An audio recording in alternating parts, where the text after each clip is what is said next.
Hello. I'm delighted to share with you a presentation that I've been putting together for the past several weeks.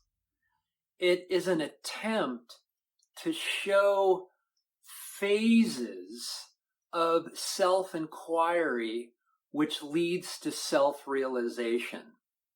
Now, for those who have been in this message, we all know that there are no such thing as a step-by-step process of self-enquiry that leads to self-realization.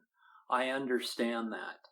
What we're trying to do here is describe a paradox that can't be described.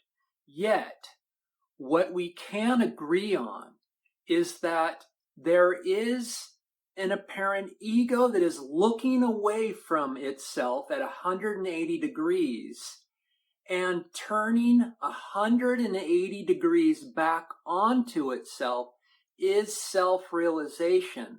So there is some sort of phasing that is happening here that we all fall on. We can either be 180 degrees away from ourselves, or we could be somewhere in between that. And maybe some of us watching this might be a jnani, somebody who is a self-realized being. So again, I'm trying to describe a paradox here, and all of this is coming out of my own direct experience of the several thousands of hours of self-enquiry that I have.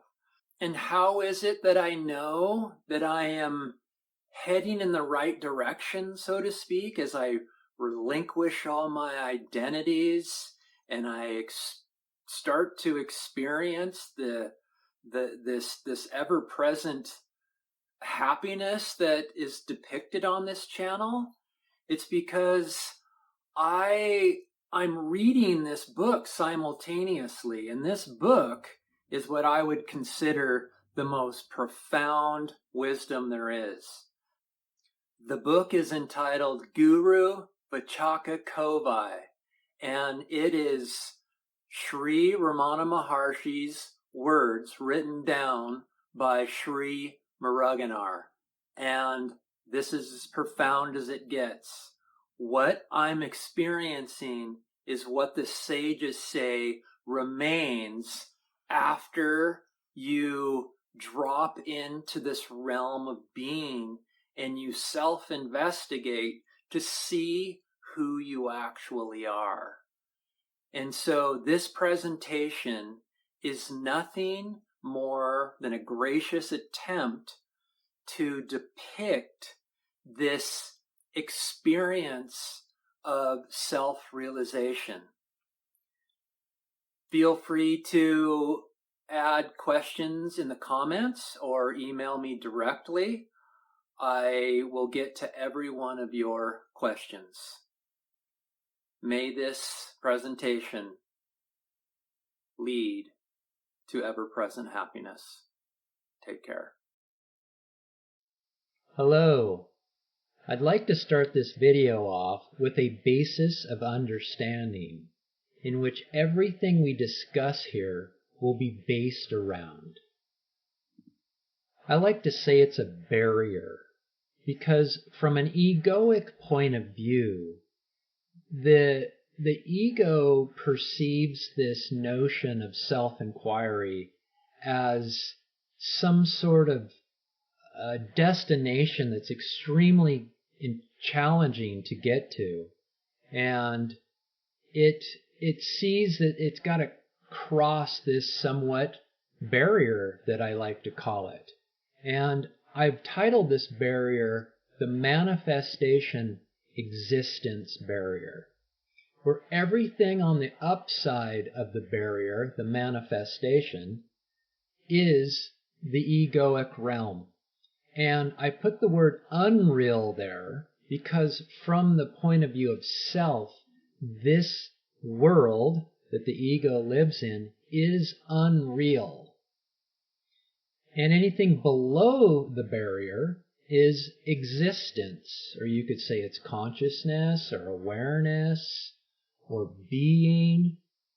And from a self's point of view, it is what's real. It's the only thing that's real. In fact, from a self's point of view, this barrier doesn't exist at all.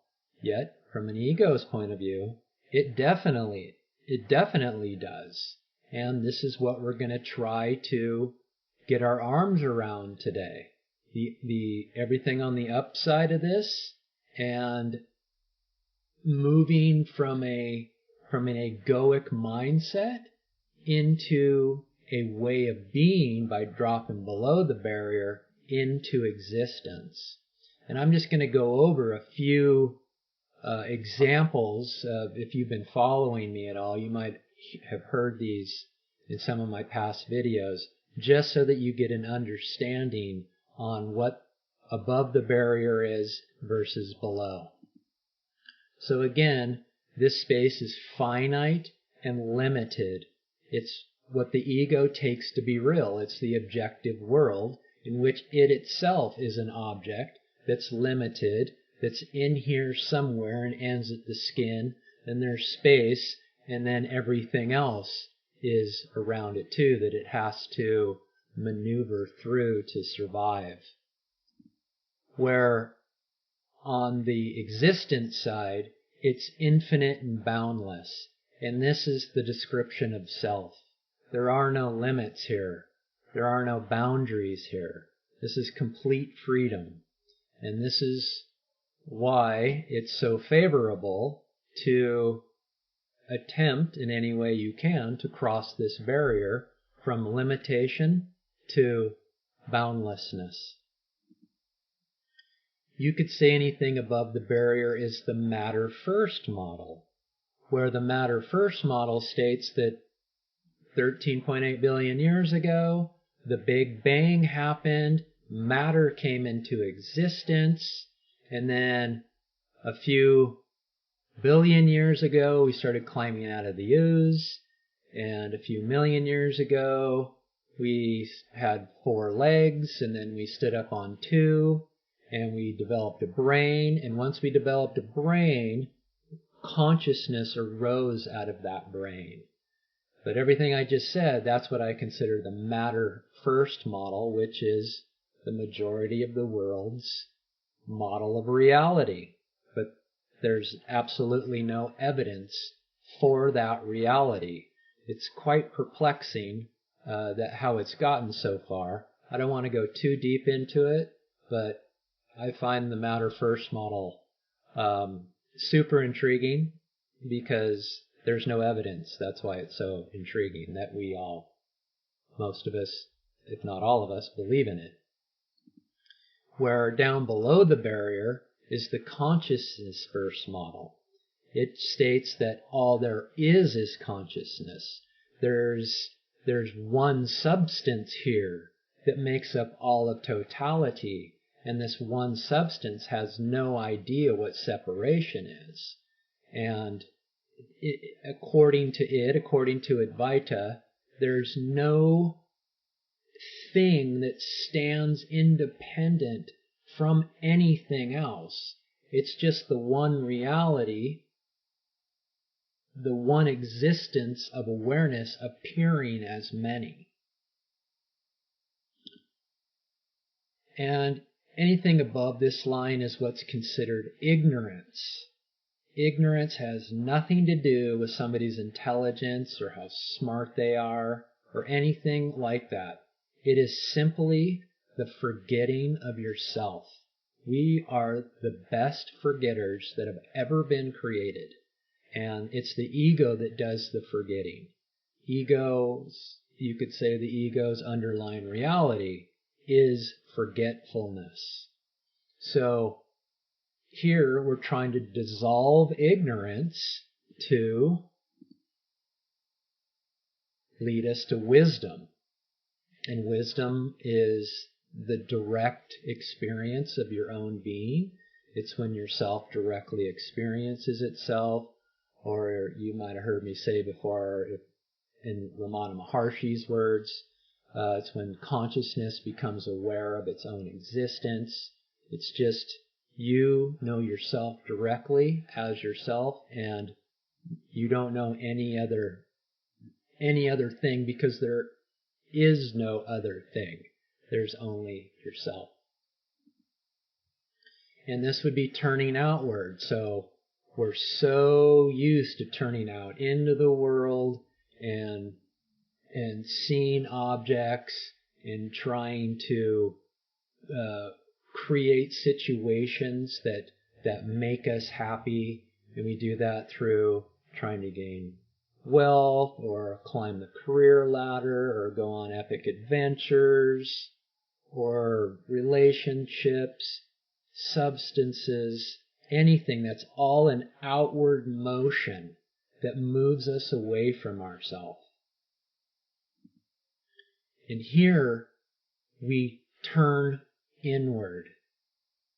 This is the whole message of Advaita, is that for those that can't hear it through silence, which is very few of us, the majority of us who are heading down this path, we have to make an apparent effort to turn inward in a process known as self-enquiry. And that's what this whole video is about, is understanding self-enquiry and the apparent phases of self-enquiry. And I'll get into that more here in a minute. But I also want to point out that if you notice, everything above the barrier is all in lowercase, and anything below the barrier is in uppercase. Okay, now I want to get into the graph that we're going to be going over for the remainder of the show.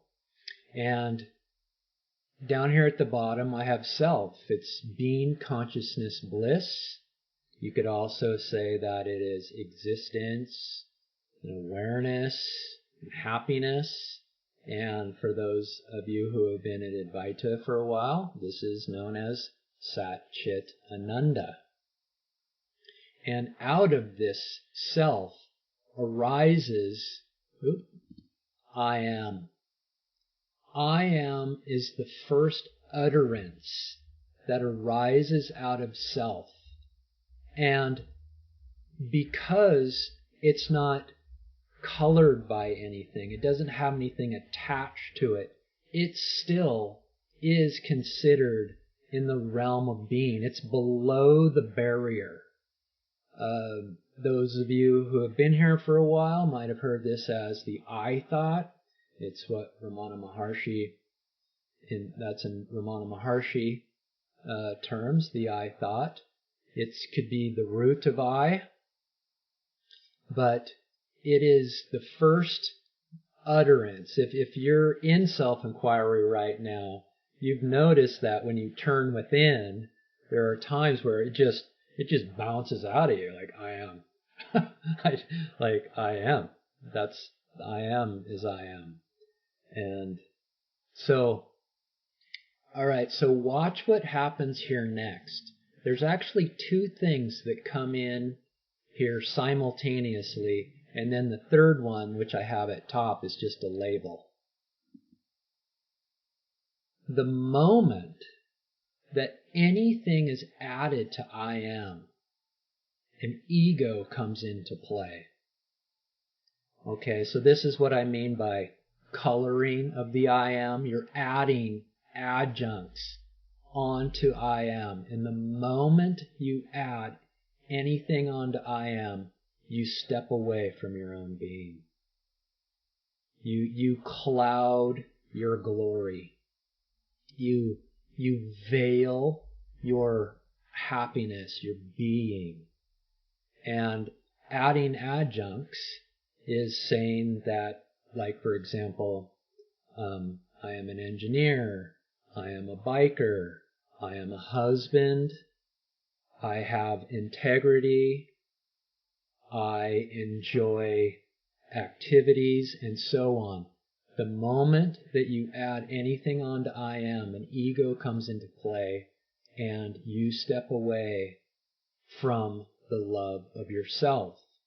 But as we've discussed before, you always have a tether back to your being through I am. So an ego takes itself to be an ego takes itself to be a solid entity, but in reality an ego has two pieces to it, you could say. It has a real piece of I am, and it has an unreal piece of adjuncts or identities, like I have it added up at the top there, where it says ego is I am plus adjuncts. Well, an ego sits between these two. It's kind of like, maybe it's like a barrier like that. It holds these two together. Okay? And the goal here is to break this sever, which then collapses the adjuncts into I am. Now we're going to move into the graph. So what I have here, I'm going to move that up a little bit. So I have this, what will be an 180-degree turn. But anything above the barrier line is a realm of ego, and anything below the barrier is, you could say, in the realm of being. And what we're going to do is we're going to move this adjuncts arrow from the 1, 2, and 3. We're going to pivot it around the ego, and we're going to talk about these apparent phases. And the red phases is when we have our attention on our mind, body, and world. And the green phases is when our attention is on being. And as I've mentioned several times in the past, there are no real phases, and there definitely is not a step-by-step guide to self-enquiry so that you can reach self-realization. This is just a gracious attempt to give you an understanding of what's possible here. Now the red phases 1, 2, and 3, to an ego, those could be considered steps.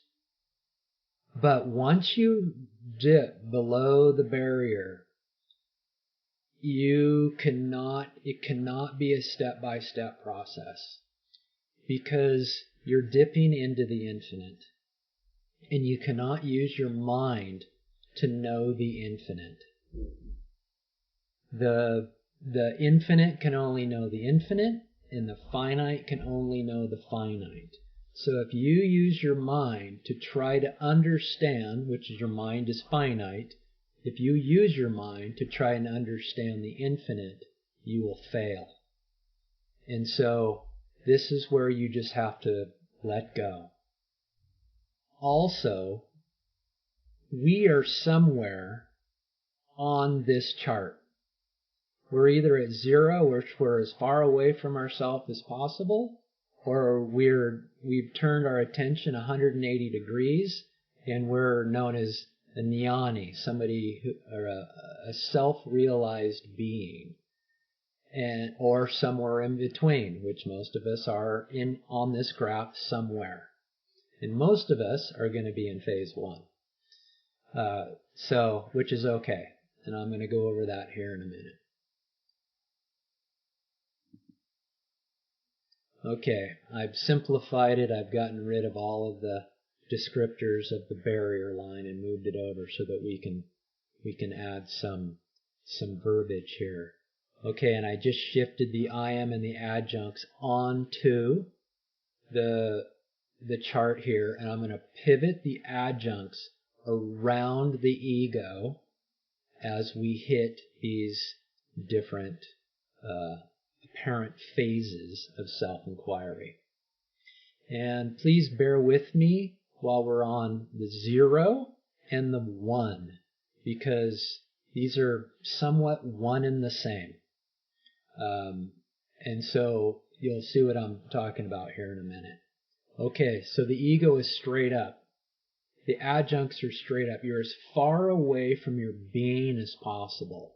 You're at a total 180 degrees away from yourself. And this is complete identification with the ego. All right, there's no inkling that there could be anything else, that reality could be anything else besides a rigid person and body. You're veiled in mind, sensation, and perception. So your mind, your egoic mind, is your mind according to you. That's who you are. Sensation, it means your body. This body's you, and you're contained in here somewhere, and all of these feelings and emotions are yours. And then in perception, everything that you see, smell, taste, and touch and feel, those are all real objects. And you are not open to hearing another possibility, that this is reality. And it is not a wrong way to live. I want to make that very clear. Advaita says that it's not the only way. It recognizes that the ego is apparently here. It is apparent reality, and we don't deny reality in Advaita.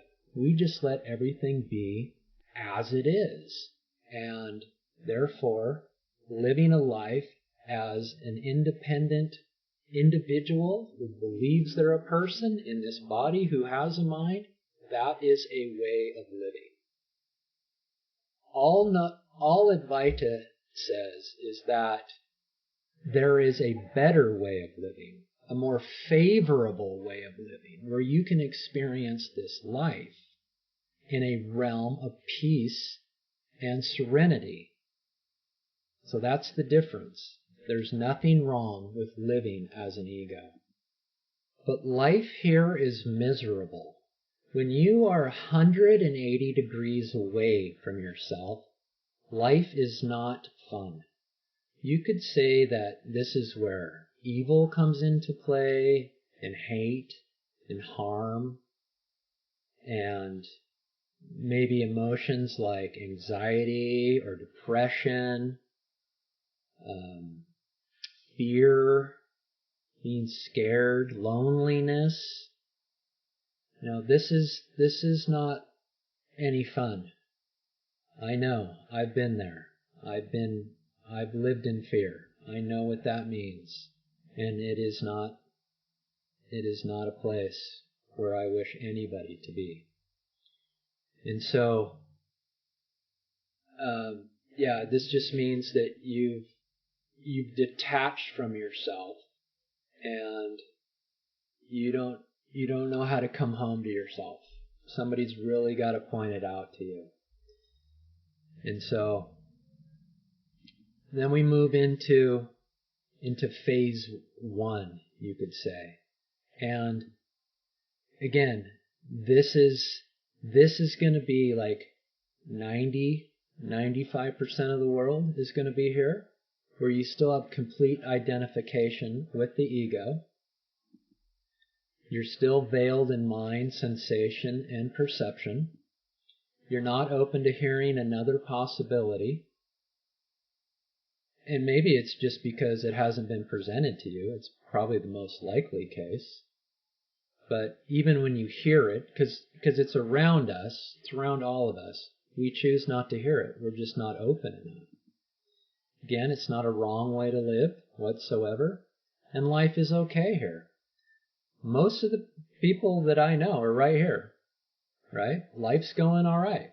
It's okay. We all know these people. They seem to be, from an egoic point of view, the lucky ones. They just seem to be doing life right. Life is coming through them.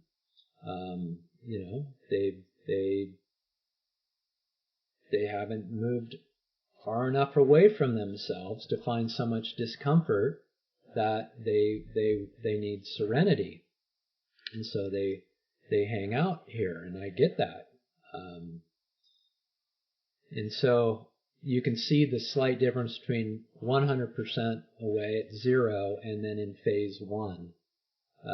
Again, neither of these phases are incorrect. We're not saying living a life of ego is wrong. There's just a more favorable way. So as we move into phase 2, we start to experience open and willingness to explore and seek new possibilities of enlightenment. Maybe we were phase 1ers or 0 phasers, and somebody said something to us. Maybe we saw a video. Maybe we picked up a book that fell off the shelf, or maybe somebody set a book in your lap, which is what happened to this guy right here, that opened his eyes to a totally different possibility. And we become open. We could say the ego is waking up here. We're waking up to our own being. And this is where seeking begins. This is where we start to say, what was in this book? What's going on here? There's something different. I'm not who I think I am. Well, that's kind of intense in a way. But I'm open to it. I'm curious. I'm willing.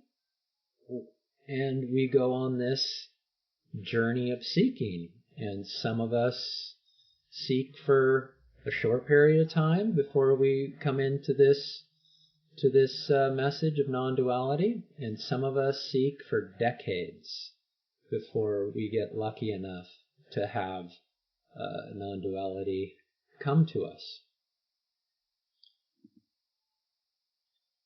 Then we jump into stage 3. And this is when we engage into spiritual practice. So in 2, we were open and willing. It's very important here. This is open, and willingness is really the start of the whole path. But here we engage into spiritual practice. Like we might go to retreats, or we might start what I have here. I could say we start to calm the mind, but we start to engage into meditation practices. So this is an effort being made, because we've heard about this calming the mind to ease our psychological suffering, and we start to do anything that we can to alleviate it. Some of the practices are known as breath control, or mantra-based meditation, or mindfulness, chanting, or puja. And puja is just the repeating of a deity's name over and over again. It's somewhat like a mantra, but a mantra does not have any meaning to it. It's more of a meaningless word, where puja definitely has some meaning to it. But the difference between this and self-enquiry, this being meditation and self-enquiry, is night and day. So meditation is when our attention is on our mind and body. Okay, we're either focusing on our mind through like mindfulness, or doing other efforts to calm our mind. We could be focusing on sound through, say, chanting, or we could be focusing on our body through, say, breath control. But this is attention on mind and on body. It is not on our being. It's not until we cross the barrier and head into the realm of self-enquiry that we start to encounter true lasting benefits of our apparent efforts. And then we get to crossing the barrier. So here is where the rubber hits the road. This is a line that is apparently here to an ego, and to cross it seems extremely challenging and extremely difficult, and it's unknown. And that's true. It is unknown to an ego. An ego cannot know what's on the other side of this barrier, again, because it is a finite entity. The mind is finite, and it cannot know the infinite directly. So that's where the ego gets tied up, right? It wants to know everything. It wants to know if it's going to cross this line, what's on the other side of it. And you can't know. You can't describe what being is. And here's the paradox. You are it right now, right? You're being right now. You exist right now. You're aware at this moment. And that's what's on the other side. So again, back to the two pieces of ego. It's adjuncts and I am. You're I am. You're right now. I am. So crossing this barrier. There seems to be two ways to experiencing self-realization. And one is self-surrender, and the other is self-enquiry. And they both lead to the same place. But it appears that crossing this barrier at first requires self-surrender, where you are surrendering yourself to the infinite, to your I am. You're surrendering yourself to yourself. And what this is saying, truthful knowledge needs are fulfilled. And so what seems to happen is that when we hear this message, we start to turn over all sorts of different rocks to understand what this means. What are the sages saying? What are the scriptures saying? What are teachers saying? And we start to build an understanding on what this actually means to self-surrender, to head towards self-realization. And we compile all this information. And really what it is, it's information that exposes false truths.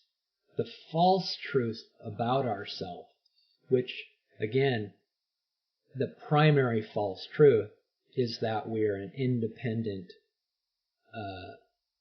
person that's doing all of this life. That's the true false reality. And we start to build enough knowledge, truthful knowledge, that we're willing to toe this line, this barrier. And in the hopes at the time, only an ego hopes. Self has no idea what hope is. That we have the courage to cross this line. Acknowledge being exists. This is, I could say, one of the most pinnacle pieces of it all. Where prior to this, an ego only takes the objective world to be real. Only this manifestation is real. That this thing back here that I heard about it a few times, it's called consciousness, or somebody said awareness was important. It's back here somewhere. It doesn't exist. It doesn't have any value. I'm just gonna keep moving on. But this is when you actually acknowledge that being exists, that you exist, and that your existence is everything. Now, you might not know what that means directly in a direct experience, but you in a mentally in a concept you know that exists because you've collected enough truthful knowledge from all of the sages and teachers and books and stuff that you know that it's here. Plus, you're always aware. It's undeniable.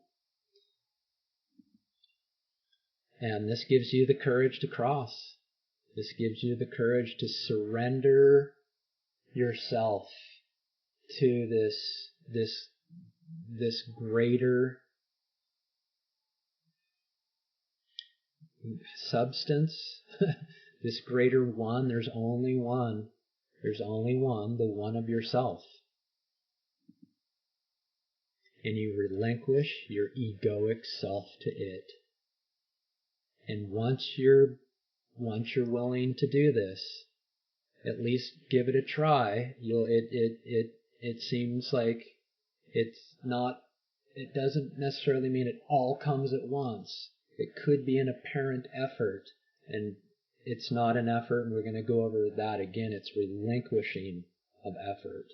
It's totally counterintuitive to what we know as doing something, but that's why I make these to help people understand what that is. But it's relinquishing this ego into self. And trusting self will be there to catch you. It will be. It's already here. It's what's been carrying you this whole lifetime. It's what's been carrying you for eternity. Because it is eternity. You are eternity. Your existence is eternal. And it's here right now to catch you. It's holding you right now. It's not going to catch you. It's already holding you. And you have the readiness to let go. And we'll talk about letting go here, what that means. This is the path of jnana. This is an Advaita term. I'm going to go over a couple other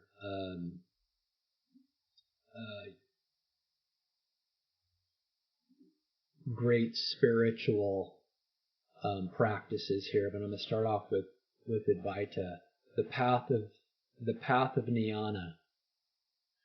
The path of jnana is destroying all false knowledge to wind up in the one truthful knowledge of yourself. Yourself is the truth. And anything other than that, anything other than self, anything other than being is false knowledge. That's how close this is to you. You are it. Passing through the gateless gate. If you've been in this spiritual path, you've heard of the gateless gate. It's a Zen quote. The gateless gate is you apparently go through this gate, and as you turn around to close the door to the gate, you realize there was never a gate there to begin with. That your mind has made up this gate. And that's what the manifestation existence barrier is.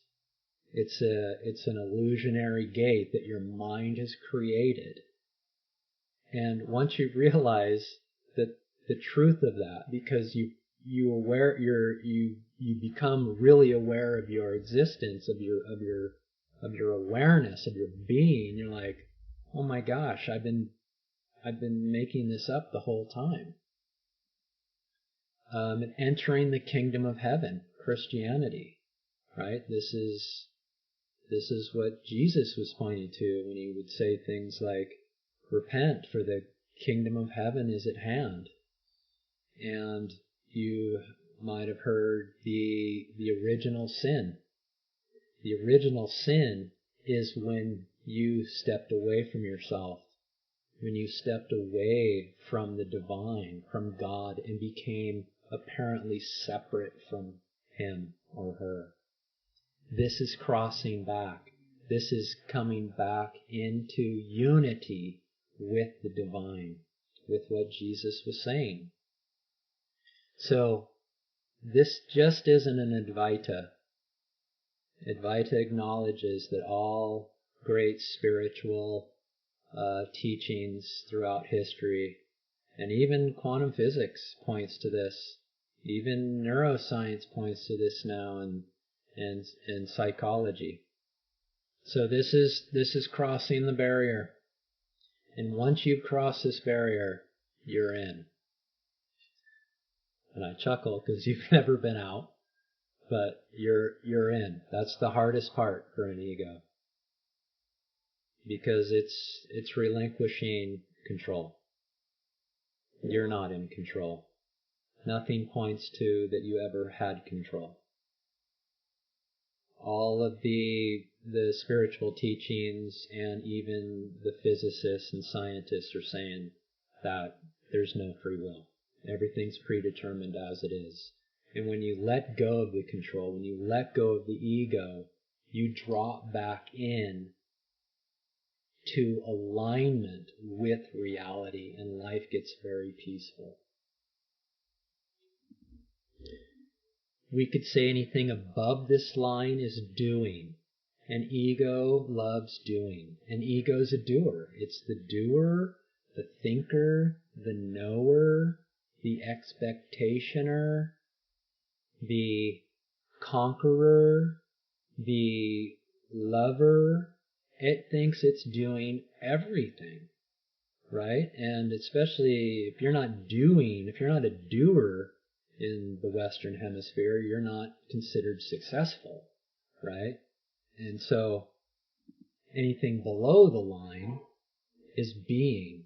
So you're moving from a state of doing, or I should say states of doing, because you take yourself as an ego to be a multiple doer, just like what I said. I'm an engineer, I'm a son, I'm a husband, I'm a friend, I'm a biker, I'm an adventurer, I'm all these things. But being is a way. There is no start and stop to anything. There's no boundaries. There's no difference from me being a husband versus being a biker. It doesn't make that distinction. There just is what is. It's just coming through me. And that's where life gets easy. All right. Something I'd like to point out here. The adjuncts arrow is getting smaller and lighter. So if I back up to the crossing, you see it's still red and bold. And when I drop down here, it's getting lighter. So when you drop down here into this phase 4 that I'm calling it, it doesn't mean that ego drops away 100%. But what happens is that your being starts to engulf it. So there's still egoic tendencies here in this phase, but again, because you have acknowledged being starts to engulf the adjuncts, and it's starting to take center stage as the ego shrinks, as your adjuncts shrink and eventually go to zero. And this is where we say where self-enquiry starts. In self-enquiry, after you've plunged across the barrier and into being, you now turn your attention inwards to start to understand what it means, what the experience of being means. Because a mind can't get it. The egoic mind can't get what that means. So when we turn our attention back onto ourself, we start to experience what being really means again, because we knew it as a young child what it means. So we're starting to remember. And this is done by answering the question, who am I? And when we answer the question, who am I, then that's you could say self-realization. That's down there in phase 6, if not 180 degrees. This is where we start to understand what our vasanas are. And our vasanas are inclinations to move away from ourself. So these are these tendencies that animate us, that animate the ego. And they're mental tendencies that make you want to move away from yourself, and they're physical, you could say, efforts or urges that you feel that make you just want to get up and move. And what happens here is that in self-enquiry, you have your eyes closed and you're in silence, and you are feeling these tendencies that want you to be anywhere else but here in self-enquiry. Okay, so your mind's going to play tricks on you. It's going to say things like, this is boring. It's one of its main ones. This is boring. There's no value here. And so you should just get up and go do something that has value. Go do something, right? That this being business is boring. That's a tendency. You start to recognize your mind playing those games. And you go, oh mind, I'm on you. You don't like it here. And you're trying to move me away from here with this boredom card. I'm not playing your game. I'm going to rest into that tendency. Okay? I'm going to rest. I'm going to relinquish the efforts. I'm going to relax back into that tendency that's trying to move me away from myself. Same thing with any bodily sensations. There's going to be like these pressures and urges that are going to want to be pushing you away from being anything but physically still. Okay? They're just going to be there, and you're going to feel them, and your job is to rest into, to relax into, to relinquish those tendencies. And these vasanas at first are strong. This is really no different than starting anything new, like exercising to lose 10 pounds or something. It's always that first few pounds that's hardest, right? And the same goes here in self-enquiry, because you've trained your mind for how many decades to move away from your being, to move away from yourself. And so these things, these vasanas are going to come up. Your mind's going to play as many tricks on you as it can. Your body is going to make as many urges as it can to get up and move away from here. And your job is to relax into them and relinquish them. You will start to understand what this means. You will experience it directly, what it means to relinquish these tendencies within you, these inclinations for you to move away from yourself. And I'll give you an example here on what this means to let go. So, we're born in an open palm, okay? This palm is free floating. It's just a baby. Just a baby. We've all held babies, and they're just these free floating beings. They don't have any boundaries. And somewhere around 4 to 6, we start to hear our parents or our grandparents or our coaches, not our coaches at that age, but maybe our parent or our brothers and sisters say, "You're cute. You're a girl or a boy." And you've got big dimples. And we start to listen to what they're saying, and we start to turn our attention away from ourselves to try to understand what a boy or a girl is, or dimples, or cute. And what that means is that we're starting to build an ego. And an ego is an effort. An ego is a contraction of your being. Okay, and over time, 5 years, 20 years, 30 years, 40 years or more, you build this ego, and it is a fist now. It's a ball of tension. It's a ball of energy, a contraction of energy. And in self-enquiry, we are relinquishing that contraction of energy back into what we experienced as a child. And notice what happened there. When I went from a fist back into a palm, that is no new energy into the system. It's a relinquishing of energy, a relaxing of energy. Keep that in mind. This is exactly how it is.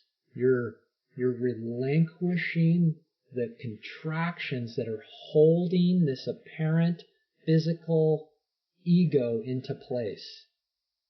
And the more you relax, as these tendencies are trying to move you away, they will just lose their power and dissipate. It's quite magical. You will see it. You will see it, meaning that you'll see it experientially, directly.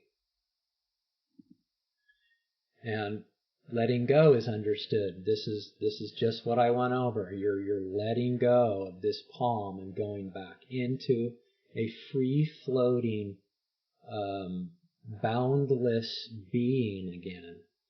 And why I say here you can't discern is that an ego is all confused with what it is. It doesn't really have any idea on what should stay and what should go during self-enquiry. It's all mixed, it's all bound up. And depending on where you are coming into this, like if you're in a state of fear or PTSD or any of those negative states, you have no idea what's real and what's not. So that's why I say you can't discern between what should stay and what should go. So you have to let it all go. You have to be willing to let it all go. And self will keep what's real, and it will discard what's false. And that means you come back in line with reality. You come back in line with self, and happiness arises out of that. This fist and palm is what you could call Wu Wei. It's a Taoist term. It's effortless action. So out of effortlessness, something arises out of it. Out of doing nothing, something becomes of it. Out of relinquishing effort, something arises. And what is it that arises? Peace, happiness, contentment, wholeness, satisfaction, everything that you're after.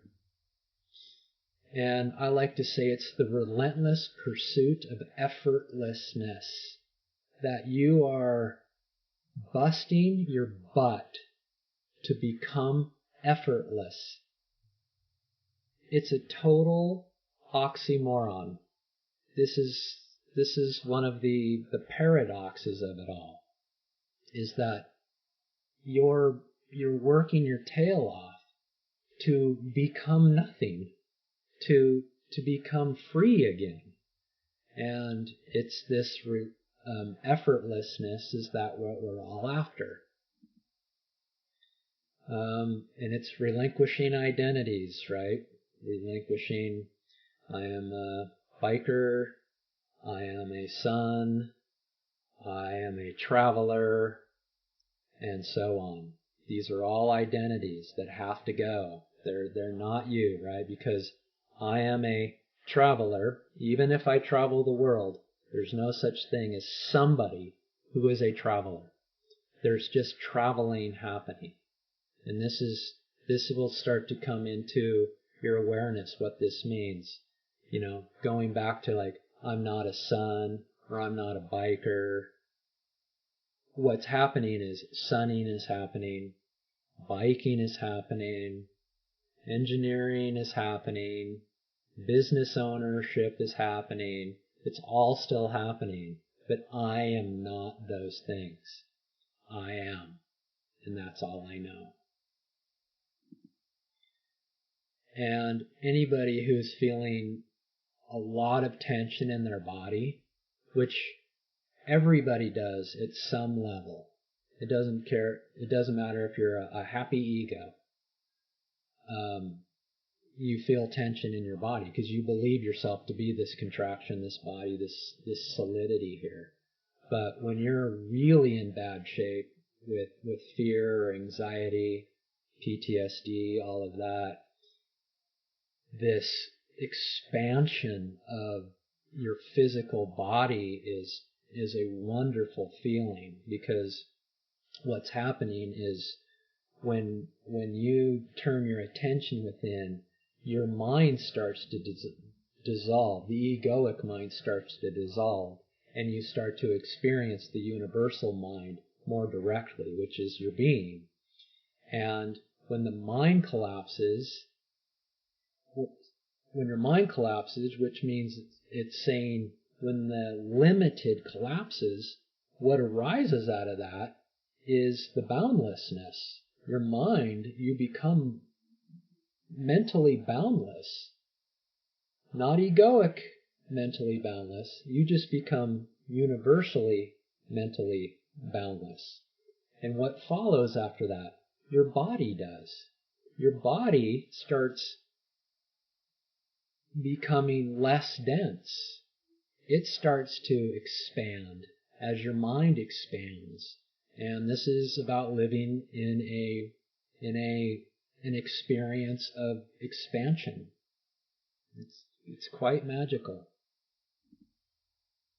So this is what could be called the war of grace. This is something that Ramana Maharshi called, especially these early phases of self-enquiry, this war within, right? This battle that appears to go on inside you, where your vasanas are pushing you away from yourself, and grace is pulling within. You're trying to turn your attention within, and everything is trying to move you away from that. So there's this so-called battle or war within from the Bhagavad Gita. You know, the Bhagavad Gita is the very first chapter in the Bhagavad Gita is the war within. There's a war inside here, and if you're willing to go to battle, you can conquer in this war. And conquering leads to peace.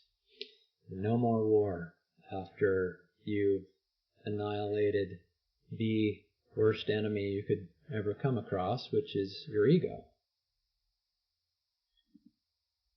And monolaya versus mononasa, where mono is mind and laya is temporary subsidence of mind, and nasa is elimination of mind.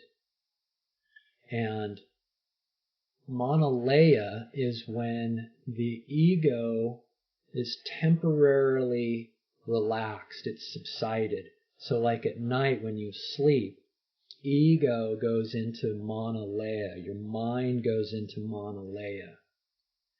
But if you notice that most of the time whatever it is you're thinking of before you go to bed, when the ego rises again in the morning, those same thought streams kick right back in. So nothing is changing. If you're in an egoic realm and doing things like mindfulness or chanting or breath work or anything like that, which I would call meditation, it's only a state of monolaya. It's temporary relief. The ego is just going to kick right back in, and you're going to experience the same experiences you were, mental experiences that you were. They might reside for a while. We understand that. That's been proven, but eventually they'll rise again. Ramana Nasa, when you turn your attention back onto yourself, you are actually eliminating the egoic mind, the ego.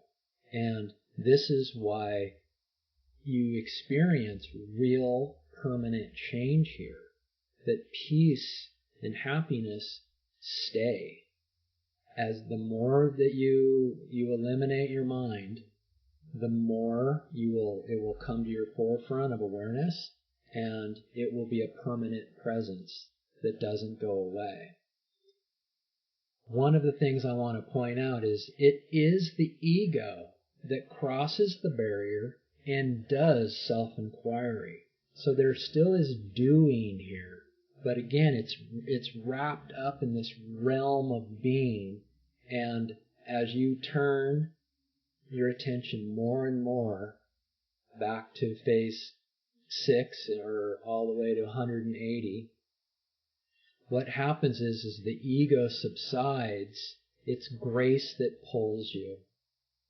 So eventually the ego will go to zero, and the love of yourself, the grace of yourself will pull you the last way. Some people say that time is slowing down when they do this, and the reason we use those terms is because we don't know any other terms. So we think that there's a loss of time, space, and world. What is happening when somebody says that time is slowing down is that you're actually experiencing eternity.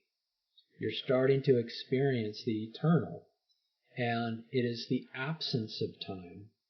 In the realm of existence and being, there isn't an infinitely long timeline in which you are a moment in time moving down that timeline. No, there is no time. And when there's no time, it then collapses the understanding, the previous understanding that I am this body.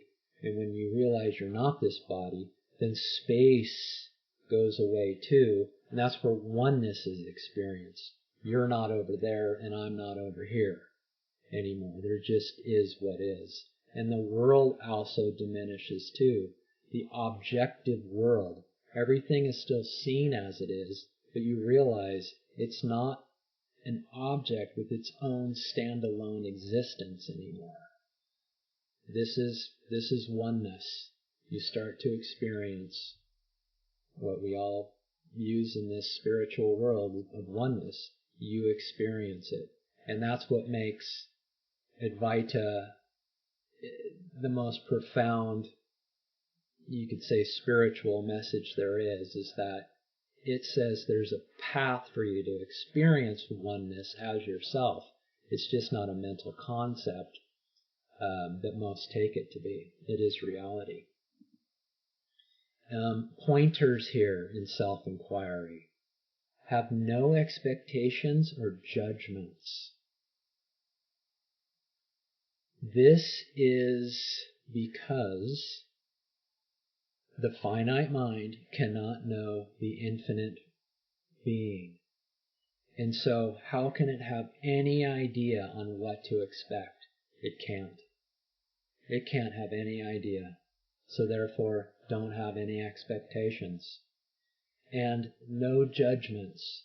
So some of your self-enquiry sessions will appear to be better than others. That's only to your mind. Okay? Again, your mind does not know the operations of existence, of being, of awareness. So what might appear to the ego as a lousy session, you have absolutely no idea if that's true or not. So do not judge any of your sessions. So go into them with no expectations. Be there as long as you can be there and rest in being as much as you possibly can. And when you come out of it and you go on with your life, do not judge your session. Just move on. And you will start to experience the benefits of it in your so-called day-to-day life. All right, phase 5. Notice how the arrow is getting smaller and lighter. This is where your major vasanas are eliminated. These big hitters, these really powerful ones that you've been working on the majority of your life, they have died down. They have simmered way down. Maybe most of them have even gone to zero and will never rise again. This is a peaceful place. This is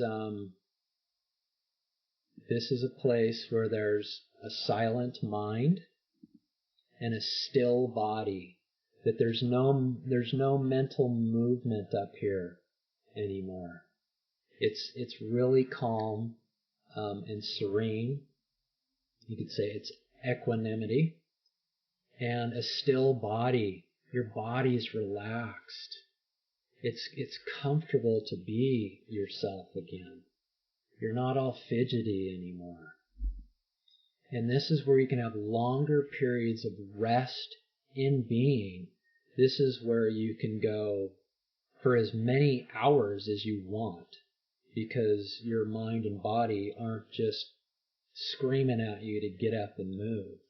And this is where a lot of so-called work gets done, or relinquishing gets done. It still gets done, but it's more of a pleasant experience, because you're not feeling like a rocket anymore like you did in phase 4. And you have few thoughts. Thoughts are still here. They still arise. But what's happening is you're watching them arise from awareness, within awareness. Okay? And you're tackling them one at a time, just like you did in phase 4 with your vasanas. But this is where questions like, who is this I that thinks? Who is this I that you can name anything you want here? Frustrated. Everything can still arise here. It's just, it doesn't have the impact anymore. But you're trying to go to no thoughts. And this is true body expansion. Your body is in a realm of expansion, of becoming denselessness, and it's experienced directly. Pure clarity, ego clearly seen as an illusion, that it was all a facade this whole time, and that reality has been here the whole time. It's kind of a shocker. Not kind of. It's a shocker that the reality has been here this whole time. It's been so simple, and we've made it so hard by building this thing we call ego, this separate self. And that is clearly seen through. Stage 6. This is what you could say is thought-free, silent awareness. Notice the arrow. Notice the adjuncts. It's now turned green. It's not an ego anymore. There's something that might still be there. It's a just a vapor, if anything. And this is where only by grace alone can any progress from here occur. Because, again, there's nobody left to do any relinquishing. It's only the love of yourself that is now pulling you in. Because you are just resting in and as pure being, in and as self directly, self alone. And as you hit directly back on 180, you look directly back and you experience yourself complete and direct. The only reason I left adjuncts there is just for visualization, because I'm trying to describe a paradox that can't be described. In fact, the whole green realm here from 4, 5, and 6 is a paradox that I'm trying to describe, and it can't be articulated to a point where you get it in a video. You have to experience it directly. But what happens here is, watch the ego. Boom! The ego goes, and you could say simultaneously, well, let's see what I got here. It's a full 180-degree turn. Okay? That you experience eternity in infiniteness directly. This is only through grace that Chit Jata Granthi knot is severed. Let me go over this. This goes back to the two pieces of ego. The ego has the I am piece, it has a real piece, and it has an unreal piece, all of your adjuncts. And remember, these things are tied together with what we call the ego. And according to Advaita, Chit Jata Granthi, where Chit is being, Jata is body, and Granthi is knot. The knot is severed. The knot of the ego is severed. And what happens is adjuncts collapse into being. Everything just collapses into being. And so the goal of self-enquiry is to break this bond, this knot between your adjuncts and your I am, and the real piece of you, I am. And this is only done by the ego turning around, turning its attention back onto its source and saying, oh, that's my real true home. I'm going home and I'm never leaving. This is total ego dissolution, destruction, annihilation, whatever terms you want to put on it. This is total mananasa. The ego never rises again here. There are terms for this. This is a self-realized being. In Sanskrit terms or Advaita terms, this is known as a jnani. Jnani is a self-realized being where the ego never rises again, and they experience reality directly as themselves. And when this happens, all that remains is I am. It's kind of going back to the original slide that I had, where the ego is coming up out of self as an arrow, it rises. All that remains here is just I am. And this is that first utterance that I talked about. And I am is in the realm of existence. It is on this side of the barrier. It is being. I am is being. And this is what is known as self-realization. Self knows itself alone with absolute clarity, where you, yourself, know yourself alone with 100% clarity. This is permanent alignment with non-dual reality. This is one without a second. This is not two. This is non-duality. This is Advaita. This is where suffering ends and ever-present happiness is experienced permanently, where nothing in the manifestation can move you away from yourself, regardless on how beautiful or ugly what's happening. You are a permanent being.